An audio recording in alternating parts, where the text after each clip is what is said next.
Sir கத்திரிக்காயை நல்லா சுட்டுட்டு தண்ணியில் போட்டுக்கணும், போட்டு க்ளீன் பண்ணணும்.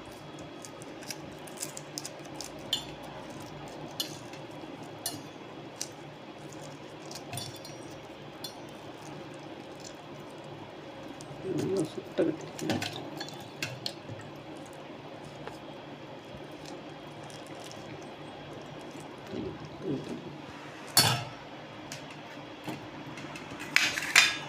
தக்காளி சுட்டுறது,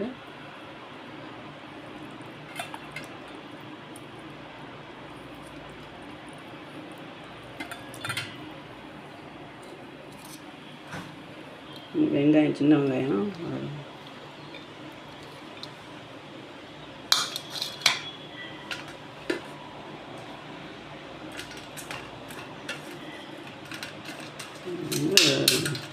இது எது வரமாட்டேன் ஓஸ்ட்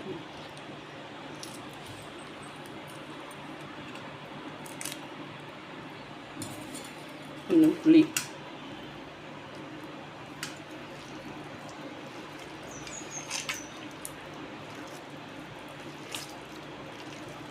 கையில் தான் செய்யணும், கையில் நல்லா பிசைஞ்சா நல்லா வரும்.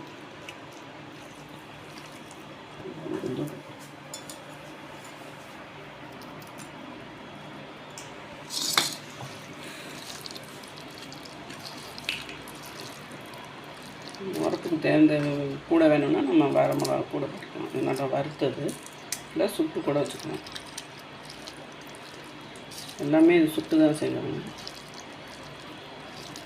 இது வந்து தயிர் சாதம், பழையது, இதெல்லாம் ரொம்ப நல்லாயிருக்கும்.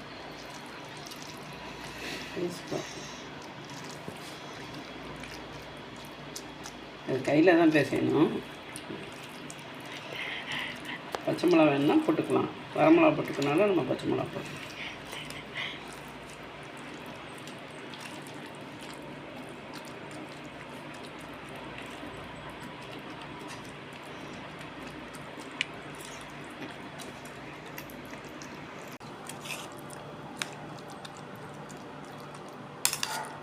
இது கையில் தான் பிசையணும், அப்போ தான் நல்லாயிருக்கும். இது செம்ம டேஸ்ட்டாக இருக்கும். கத்திரிக்காய் பிடிக்காதவங்க கூட அதை சாப்பிடுவாங்க. கத்திரிக்காய் விசில் வர சொன்னான், அது நோயின்னு சொன்னால் நோய், அதை சாப்பிடும்போது அது நோய் நினச்சிட்டு சாப்பிட்டா நோய், நல்லதுன்னு நினச்சி சாப்பிட்டா அது நல்லதுன்னு விசில் வர சொல்லியிருக்காங்க. இது கத்திரிக்காய் சட்னி.